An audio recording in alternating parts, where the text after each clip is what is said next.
Buenos días, en este segundo vídeo vamos a ocuparnos del apartado segundo, que es uno de los fenómenos que no pudieron ser explicados por la teoría clásica sobre la luz, que es el de la radiación. La radiación térmica es, como su propio nombre indica, una emisión de luz, emisión de radiación electromagnética que hace un cuerpo debido a la temperatura a la que está. Pensemos en un hierro que se calienta para moldearlo, un hierro que se calienta a más de 1000 grados y se pone el rojo, emite luz roja. ¿A qué se debe esto? Pues se debe a que esto tiene átomos, tiene electrones, tiene cargas eléctricas que al calentarlo aumentan su movimiento, aumentan su vibración, movimiento de vibración de los propios átomos, de los electrones dentro del átomo, y esa vibración de cargas eléctricas, según la teoría electromagnética, pues tiene que producir campos eléctricos y magnéticos variables en el tiempo y que se propagan por el espacio en forma de radiación. Eso es la luz. Es decir, es normal que emita luz. Y a más temperatura, la vibración será más rápida, la frecuencia será mayor y emitirá un tipo de radiación que se irá acercando a la luz visible. Llegará un momento en que veamos esa luz comenzar haciendo roja y posteriormente una mezcla de los diferentes colores que nos irá dando una luz blanca, que es lo que pasa en una bombilla. La temperatura a la que está el filamento de estas bombillas antiguas, que eran de wolframio, pues alcanzaba más de 2000 grados.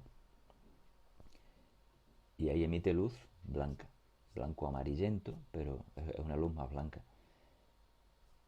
Esto, en principio, está bien explicado por la teoría clásica, el por qué se emite luz. Podemos pensar, por ejemplo, en el Sol. La temperatura de la superficie del Sol es de unos 5500 grados centígrados, en torno a unos 6000 Kelvin.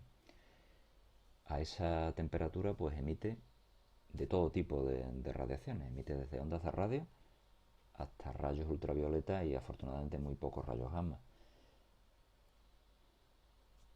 O pensemos en nosotros mismos. Nosotros estamos a una cierta temperatura. Estamos en torno a 36 grados y medio, 37 grados. ¿Qué significa eso?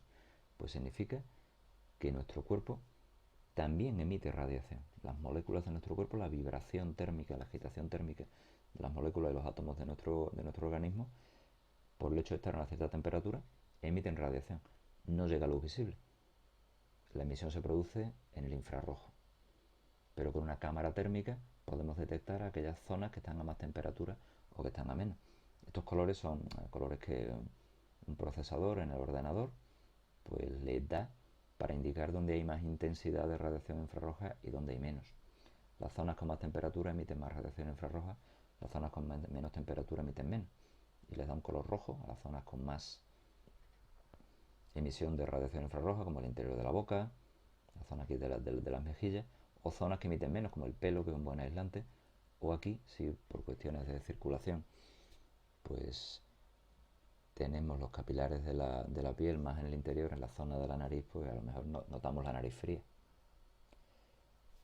Todo cuerpo, por estar a una cierta temperatura, sus átomos, sus electrones vibran y como son cargas eléctricas en movimiento, emiten radiación electromagnética. Esto es el fenómeno de la radiación térmica. Y en principio el por qué se emite está bien explicado. El cómo se emite es el problema. Para poder estudiar, si queremos estudiar la radiación térmica, pues suponemos en principio un cuerpo ideal que pudiera absorber toda la radiación que le llegue. Es un cuerpo que fuera negro, totalmente absorbiera toda la radiación que le llegue y que también fuera capaz de emitir el máximo de radiación posible a cada temperatura. Estas dos cosas se demuestra que coinciden. Un cuerpo negro en equilibrio es capaz de absorber toda la radiación que le llegue y es capaz de emitir el máximo de radiación posible. Es decir, recurrimos a este cuerpo negro, que una buena aproximación sería esto de aquí, que sería como una cavidad, una especie de horno refractario aquí, que se pinta con una sustancia totalmente negra que pueda absorber toda la luz que le llegue o como mucho, tras varias reflexiones, la luz queda absorbida y con un pequeño agujero muy pequeño por el que pueda entrar algo de radiación, pero debido a todas estas reflexiones no pueda salir nada de radiación de esa cavidad.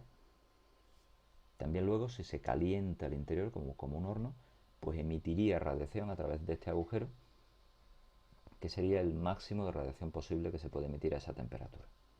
Esto es el cuerpo negro. Esta cavidad, con este pequeño agujero, es nuestro objeto con el que se experimenta para poder estudiar qué cantidad de energía se emite a cada temperatura y para cada tipo de luz.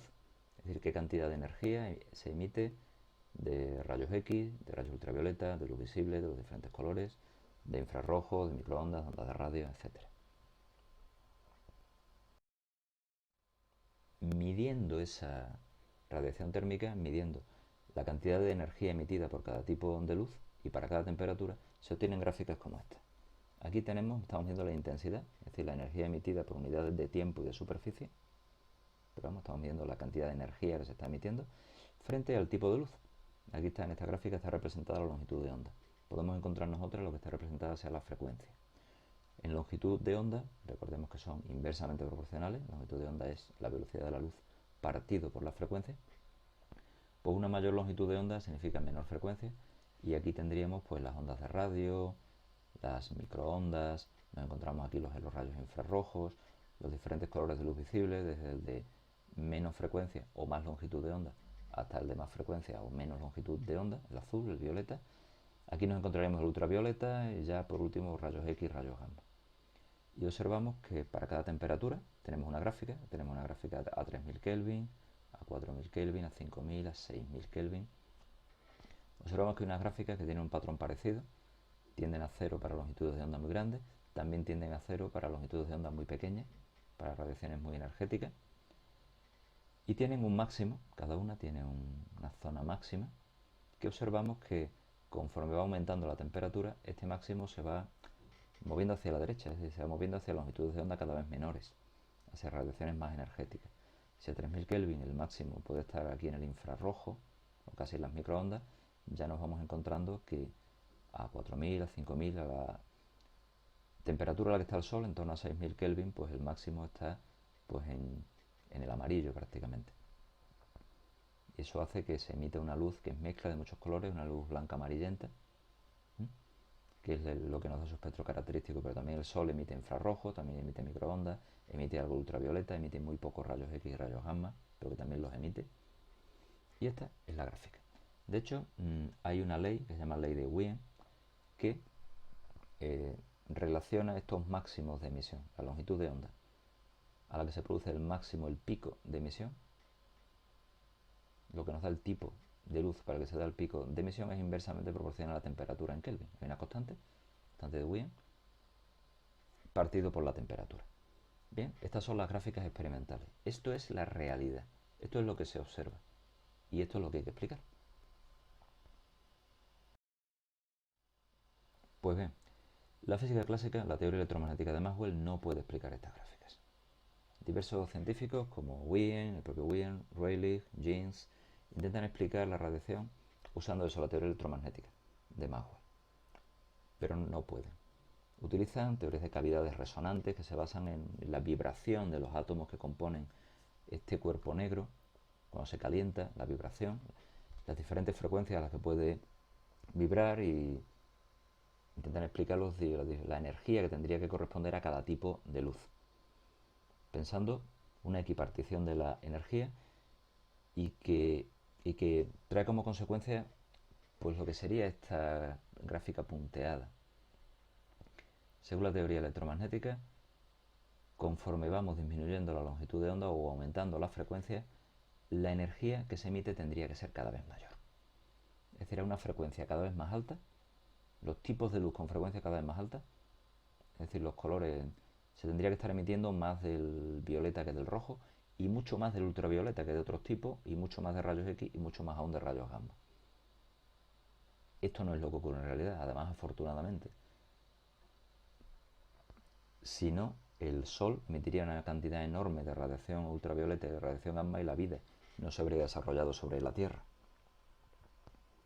A esto, no poder explicar el por qué esta curva es así, por qué se curva hacia abajo y por qué para longitudes de onda muy cortas, o sea, frecuencias muy altas, radiaciones muy energéticas, ya se emite muy poco, se va emitiendo cada vez menos.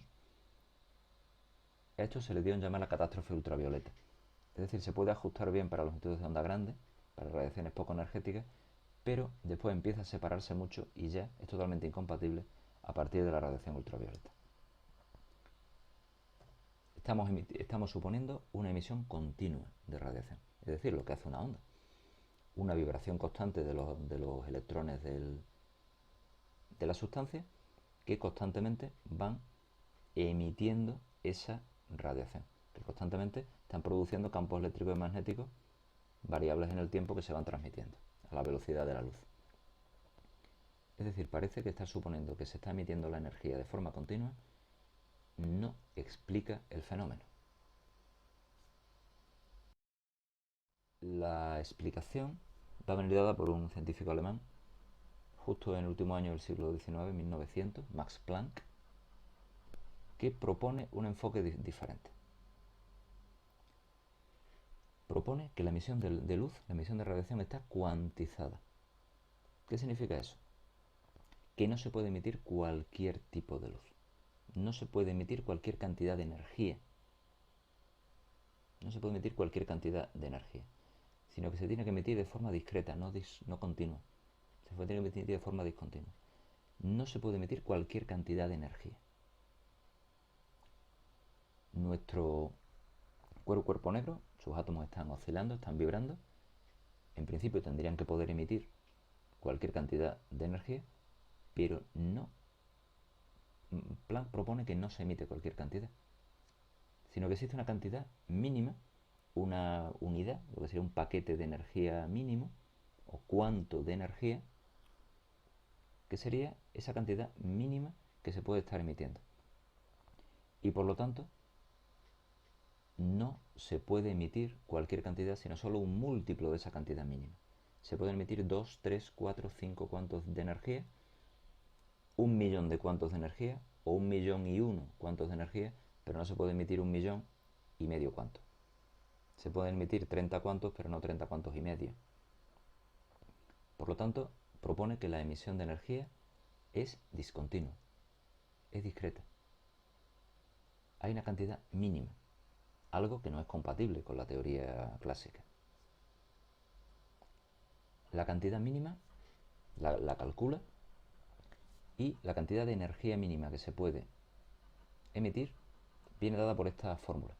H, una constante, por la frecuencia de la radiación, la frecuencia a la que esté oscilando esos átomos y la frecuencia del tipo de luz, si es ultravioleta, si es onda de radio, si es luz amarilla, si es luz verde, si es microondas.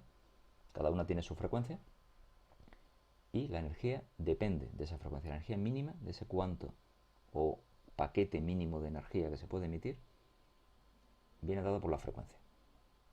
Esta H, esta constante que se le llamó constante de Planck, pues es un valor que nos va a ser bastante familiar porque lo vamos a usar, nos va a aparecer en todo el tema. Y es un valor característico de la física cuántica. Es un valor muy pequeño, 6,63 por 10 elevado a menos 34 julios multiplicado por segundo. Tiene estas unidades porque la energía se mide en julio, la frecuencia de la radiación se mide en hercios o segundo a la menos 1 y esas son las unidades que corresponden a la H para que la energía salga en julios en el sistema internacional. Bien, Planck no llegó a decirlo, dice solo que la radiación tiene que estar cuantizada, que no se puede emitir cualquier cantidad de energía, sino solamente múltiplos de esos paquetes mínimos, de esos cuantos de radiación. Pero esto es lo que correspondería si lo que se estuvieran emitiendo fueran partículas. Yo puedo emitir una partícula, dos partículas, tres partículas, pero no una partícula y media. Planck no llegó a tanto. Einstein sí propone, luego, posteriormente, cuando explica el efecto fotoeléctrico, que la luz está formada por partículas cuando se emite y viaja en forma de partículas. Pues bien, aplicando este concepto y aplicando ya un tipo de estadística diferente al que se aplica cuando la emisión de energía en forma continua, aplicando estadística de variable discreta, pues consigue explicar las gráficas de emisión de energía. Obtiene una fórmula que es esta, no vamos a entrar en ella, no vamos a aplicarla, pero aquí aparece ese cuánto mínimo de energía. Aquí aparece algo característico de la física estadística, que es aquí repartición de la energía y la temperatura y la constante de Boltzmann, aquí aparece esta constante de Planck, la velocidad de la luz en el vacío, la frecuencia de la radiación. El caso es que aplicando esta fórmula que obtiene, considerando esos paquetes mínimos de energía que se pueden emitir, y esta gráfica se ajusta perfectamente a las curvas experimentales. Explican que existan estos máximos de emisión, explica la ley de Wien y explica el porqué a mayor frecuencia la emisión de energía es cada vez menor, porque cada vez se pueden emitir menos cuantos de energía, de mayor energía, y por lo tanto la emisión de energía es mucho menor. Es decir, para poder explicar la gráfica de radiación del cuerpo negro, las gráficas de radiación térmica, hay que suponer que la energía se emite de forma discontinua, de forma discreta. Y existe una unidad mínima, una cantidad mínima de energía que se puede emitir de cada tipo y que es el cuanto, con esa fórmula de E igual a H por la frecuencia. Cada tipo de luz, es decir, cada frecuencia tiene su cuanto, porque depende de la frecuencia, pero existe esa cantidad mínima. Ya este concepto lo aplicará luego Einstein para poder explicar el efecto fotoeléctrico, que eso será lo que veremos en el apartado segundo.